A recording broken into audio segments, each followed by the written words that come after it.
अच्छा, मेरे साथ इस वक्त दो खास मेहमान मौजूद हैं। हमारे साथ एजेड जाफरी साहब मौजूद हैं, रिटायर्ड प्रोफेसर हैं दिल्ली यूनिवर्सिटी के, और साथ ही सौरभ मालवीय जी मौजूद हैं हमारे साथ, लखनऊ यूनिवर्सिटी से जुड़ रहे हैं, प्रोफेसर हैं लखनऊ यूनिवर्सिटी में। बहुत स्वागत आप दोनों का। सबसे पहले तो मैं सौरभ मालवीय जी का रुख करती हूँ और उनकी प्रतिक्रिया सुप्रीम कोर्ट के इस फैसले पर। सौरभ मालवीय जी, स्टेटस को बरकरार रहेगा, मतलब अलीगढ़ मुस्लिम यूनिवर्सिटी अभी तक जो बतौर एक अल्पसंख्यक इंस्टीट्यूट काम कर रहा है उसी तरीके से वो काम करता रहेगा, लेकिन असली स्थिति क्या है इसको लेकर 3 जजों की बेंच आने वाले समय में फैसला लेगी। आपकी प्रतिक्रिया? महात्मा गांधी ने भी कहा है कि शिक्षा किसी भी देश और समाज के विकास की प्रक्रिया में शिक्षा का महत्वपूर्ण भूमिका रहता है, योगदान रहता है। और अंबेडकर साहब ने भी यही कहा है, बाबा साहब ने यही कहा है कि शिक्षा सभी के लिए है और सबको शिक्षा मिले, इसकी सुनिश्चित करे हमारा संविधान।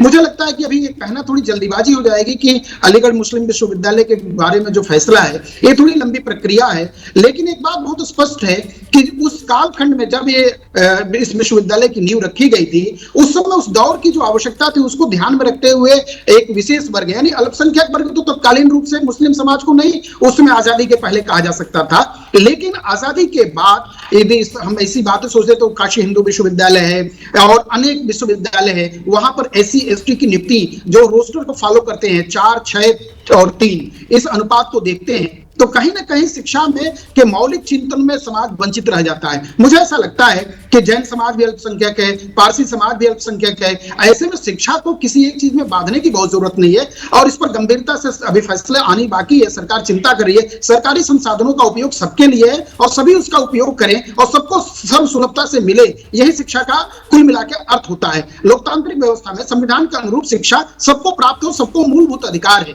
मुझे ऐसा लग रहा है कि एक लंबी प्रक्रिया है और थोड़ी जल्दीबाजी है। तो जाफरी साहब के पास चलते हैं। जाफरी साहब, अभी इंतजार करना पड़ेगा, अभी लड़ाई लंबी है कानूनी।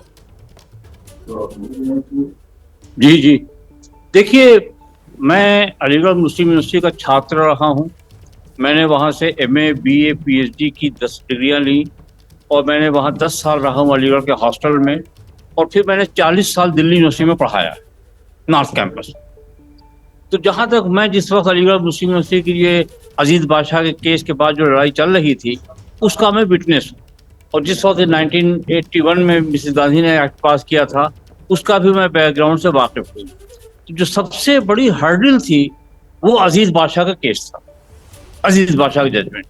आज के फैसले में सबसे इम्पोर्टेंट बात ये हुई है कि सुप्रीम कोर्ट ने अजीज बादशाह के केस को रिजेक्ट कर दिया जी, और एक नए सिरे से ओपनिंग दी है और एक पैरामीटर्स तय कर दिए हैं कि किसने फंड दिया, किसने जमीन दिया, किसने उसके लिए एफर्ट किए। इसके पैरामीटर्स के अंदर सुप्रीम कोर्ट को फैसला करना होगा कि 3 जजेस की बेंच। तो मैं समझता हूं कि ये बहुत ही वेलकम है, क्योंकि अजीज बादशाह का judgement was a laughing stock throughout the international community. वो हर एक जो है जहां पर मैं जाऊं, जहां के प्रोसेस से मुलाकात होती थी, वो कहते थे भाई तुम्हारी जुडिशरी इतनी ज्यादा कमजोर हो गई है कि उसने अजीज बादशाह जैसा केस जो फैसला दे दिया है, इतना ज्यादा ब्रिलियंटली कमजोर फैसला। बिल्कुल जाफरी साहब, मैं दोबारा आपके पास आऊंगी। मेरे ख्याल से अजीज बादशाह वाले मामले में जो सबसे बड़ा पॉइंट बार बार उठाया जाता था वो ये कि साहब यूनिवर्सिटी को एक बार सुना भी नहीं गया और एक तरफा ये फैसला सुना दिया गया था अजीज बादशाह वाले मामले में। इस पर आप आगे जवाब दीजिएगा सर, मुझे करेक्ट कीजिएगा अगर मैं गलत हूं तो। लेकिन पहले जरा सौरभ मालवीय जी का रुख करते हैं। जिस बात का जिक्र मालवीय साहब यहाँ पर जाफरी साहब कर रहे हैं, वो कह रहे हैं कि साहब ये सबसे बड़ा रोड़ा था अलीगढ़ मुस्लिम यूनिवर्सिटी, जो अल्पसंख्यकों द्वारा, उनके फंड के द्वारा, उनकी दी जमीन और उनकी कोशिशों के द्वारा अल्पसंख्यकों की शिक्षा के लिए एक यूनिवर्सिटी, एक संस्थान बनाया गया। उसको दर्जा देने में अल्पसंख्यक वाला कानूनी लड़ाई में जो सबसे बड़ा रोड़ा था वो यही अजीज बादशाह वाला केस में सुप्रीम कोर्ट का ही अपना फैसला था, जिसे आज सुप्रीम कोर्ट ने पलट दिया। मतलब कानूनी लड़ाई आसान मान रहे हैं अलीगढ़ मुस्लिम यूनिवर्सिटी, अल्पसंख्यक दर्जा के जो पक्षकार हैं वो। मैं फिर से वही दोहराऊंगा कि गांधी ने क्या कहा इस देश के लिए, शिक्षा को किसी भी विशेष वर्ग के द्वारा, शिक्षा को किसी भी विशेष समुदाय द्वारा जमीन पर सारी व्यवस्था करके चला लेने से, दे देने से शिक्षा कहीं ना कहीं बाधित होगी उस समाज के। लेकिन देश के अंदर संविधान है और अनुच्छेद 30 भी है ना, जो कहीं ना कहीं सबको ये अधिकार देता है और खासतौर से अल्पसंख्यकों को ये अधिकार देता है कि भाई आप अपने समुदाय के अंदर शिक्षा के प्रचार प्रसार के लिए एफर्ट्स कर सकते हैं। तो फिलहाल आप फिलोसॉफिकल क्वेश्चन पर बात जा रहे हैं सर। मैं फिलोसॉफिकल चर्चा के लिए यहाँ पर नहीं बैठी हूँ। मैं तो अलीगढ़ मुस्लिम यूनिवर्सिटी, आपको ऐसा लग रहा है कि सर यहाँ से अलीगढ़ मुस्लिम यूनिवर्सिटी और उसको अल्पसंख्यक दर्जा दिया जाना, उसकी राह में जो सबसे बड़ा रोड़ा था अजीज बादशाह वाले केस में, जो सुप्रीम कोर्ट का ही अपना 1967 का फैसला था जिसे आज सुप्रीम कोर्ट ने पलट दिया, तो अब तो आसानी से मिल जाएगा अल्पसंख्यक दर्जा अलीगढ़ मुस्लिम यूनिवर्सिटी को। मैं ये जानना चाह रही हूँ सरकारी संसाधनों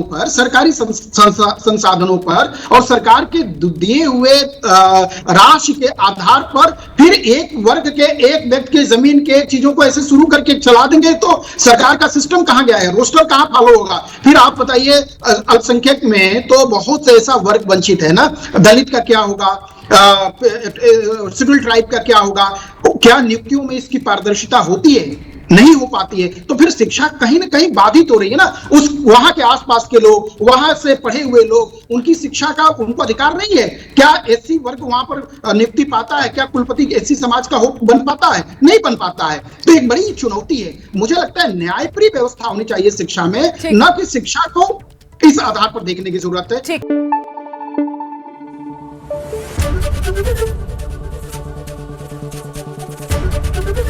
एबीपी न्यूज आपको रखे आगे।